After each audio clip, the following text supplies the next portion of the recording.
Video ನೋಡ್ತಾ ಇರೋ ಎಲ್ಲ ವೀಕ್ಷಕರಿಗೂ ನನ್ನ ನಮಸ್ಕಾರ. ಶಿರಸಿಯ ಶ್ರೀ ಮಾರಿಕಾಂಬೆಯ ದರ್ಶನ ಮುಗಿಸಿ ಯಲ್ಲಾಪುರ ಮಾರ್ಗವಾಗಿ ಹೋಗುತ್ತಿದ್ದ ನಮಗೆ ಸಿಕ್ಕ ಇನ್ನೊಂದು ಪುಣ್ಯಕ್ಷೇತ್ರ, ಅದುವೇ ಸಹಸ್ರಲಿಂಗ. ಉತ್ತರ ಕನ್ನಡ ಜಿಲ್ಲೆಯ ಶಿರಸಿ ತಾಲೂಕಿಗೆ ಒಳಪಡುವ ಈ ಪುಣ್ಯಕ್ಷೇತ್ರವು ಇಲ್ಲಿ ಕಾಣುವ ಮುಖ್ಯ ರಸ್ತೆಯಿಂದ 3-4 ಕಿಲೋಮೀಟರ್ ಅಂತರದಲ್ಲಿದೆ. ಹಚ್ಚ ಹಸರಾಗಿರುವ ದಟ್ಟ ಅರಣ್ಯಗಳ ನಡುವೆ ಇರುವ ಈ ಪುಣ್ಯಕ್ಷೇತ್ರಕ್ಕೆ ಮುಖ್ಯ ರಸ್ತೆಯಿಂದ ಯಾವುದೇ ಬಸ್ ವ್ಯವಸ್ಥೆ ಇರುವುದಿಲ್ಲ. ಹಾಗಾಗಿ ನಿಮ್ಮ ಖಾಸಗಿ ವಾಹನಗಳನ್ನೇ ನಂಬಿ ಬರಬೇಕಾಗುತ್ತದೆ. ಈ ಸ್ಥಳಕ್ಕೆ ಸಹಸ್ರಲಿಂಗ ಎಂದು ಹೆಸರು ಏಕೆ ಬಂತು?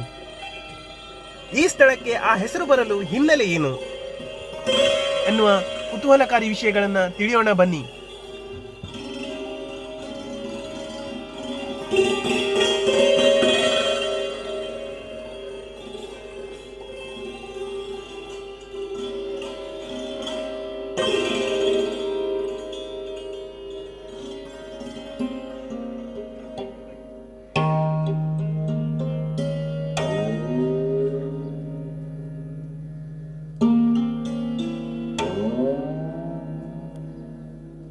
ಇತಿಹಾಸದ ಪ್ರಕಾರ ಇಲ್ಲಿ ಹರಿತಿರುವ ಪವಿತ್ರವಾದ ಶಾಲ್ಮಲಾ ನದಿಯು ಇತರ ನದಿಗಳಿಗಿಂತ ವಿಭಿನ್ನವಾಗಿದೆ. ಏಕೆಂದರೆ ಈ ನದಿಯು ಸಾವಿರಾರು ಕಲ್ಲಿನ ಮೇಲೆ ಕೆತ್ತಿರುವ ಶಿವಲಿಂಗಗಳು ಹಾಗೂ ಅದರ ಮುಂದಿರುವ ನಂದಿ ವಿಗ್ರಹಗಳನ್ನು ಒಳಗೊಂಡಿದೆ. ಹಾಗಾಗಿ ಇದಕ್ಕೆ ಸಹಸ್ರಲಿಂಗ ಎಂದು ಹೆಸರು ಬಂದಿತು. ಎಲ್ಲ ಕಡೆ ಸಾಮಾನ್ಯವಾಗಿ ದೇವಸ್ಥಾನವನ್ನು ನಿರ್ಮಿಸಿ ಅದರಲ್ಲಿ ಲಿಂಗವನ್ನು ಪ್ರತಿಷ್ಠಾನೆ ಮಾಡಿ ಪೂಜಿಸುವುದು ಸರ್ವೇ ಸಾಮಾನ್ಯ. ಆದರೆ ಈ ನದಿಯ ಮಧ್ಯದಲ್ಲಿ ಇಷ್ಟೊಂದು ಶಿವಲಿಂಗವನ್ನು ಕೆತ್ತಿದ ಕಾರಣವೇನೆಂದು ತಿಳಿಯುತ್ತಾ ಹೋದರೆ, ಈ ಸಹಸ್ರಲಿಂಗವು ಸುಮಾರು 500 ವರ್ಷಗಳಷ್ಟು ಹಳೆಯದಾದ ಬಂಡೆಗಳ ಮೇಲೆ ಕೆತ್ತಲಾದ ಸಾವಿರಾರು ಶಿವಲಿಂಗಗಳ ಐತಿಹಾಸಿಕ ತಾಣವಾಗಿದೆ. 17ನೇ ಶತಮಾನದಲ್ಲಿ ಸೋಂದೆಯ ಅರಸರು ತಮ್ಮ ಹರಕೆಗೋಸ್ಕರ ಇದನ್ನು ಕೆತ್ತಿಸಿದರೆಂದು ಹೇಳಲಾಗುತ್ತಿದೆ.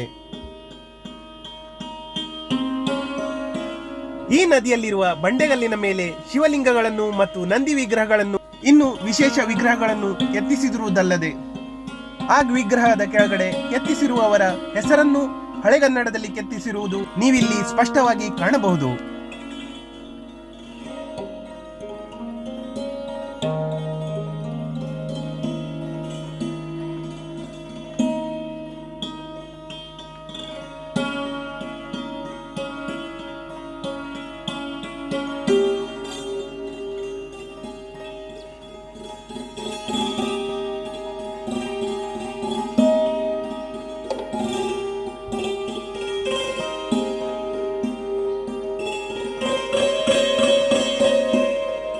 ಪ್ರಕೃತಿ ಮತ್ತು ಶಿಲ್ಪಕಲೆಯ ಅದ್ಭುತ ಸಂಗಮವಾಗಿರುವ ಇಲ್ಲಿನ ಲಿಂಗಗಳು ನದಿಯ ನೀರಿನ ಮಟ್ಟ ಕಡಿಮೆಯಾದಾಗ ಸ್ಪಷ್ಟವಾಗಿ ಗೋಚರಿಸುತ್ತದೆ.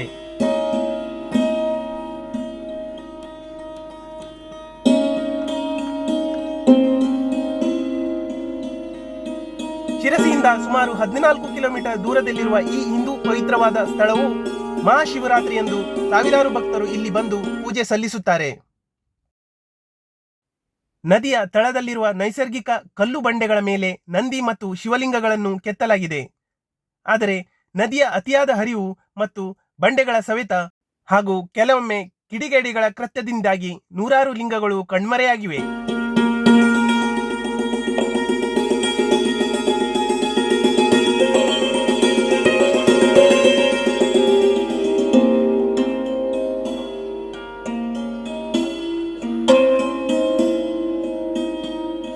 ಮಂದಿರಗಳೇ ಇಲ್ಲದ ಈ ಶಿವಲಿಂಗಗಳಿಗೆ ಪ್ರಕೃತಿ ರೂಪದಲ್ಲಿರುವ ಈ ಶಾಲ್ಮಲಾ ನದಿಯೇ ನಿರಂತರ ಅಭಿಷೇಕ ಮಾಡುತ್ತಿರುತ್ತದೆ.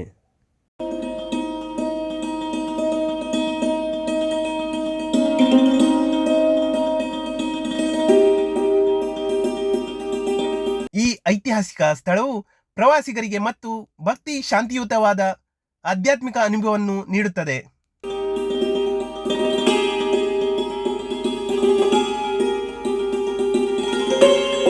ಅದಲ್ಲದೆ ಇದರ ಪಕ್ಕದಲ್ಲೇ ಇರುವ ಈ ಅದ್ಭುತವಾದ ಸುಂದರವಾದ ಈ ತೂಗು ಸೇತುವೆಯು ಇನ್ನೊಂದು ಪ್ರದೇಶಕ್ಕೆ ಸಂಪರ್ಕ ಕಲ್ಪಿಸುವುದಲ್ಲದೆ ಪ್ರವಾಸಿಗರಿಗೆ ಆಕರ್ಷಣೆಯನ್ನು ಇನ್ನಷ್ಟು ಹೆಚ್ಚಿಸುತ್ತದೆ.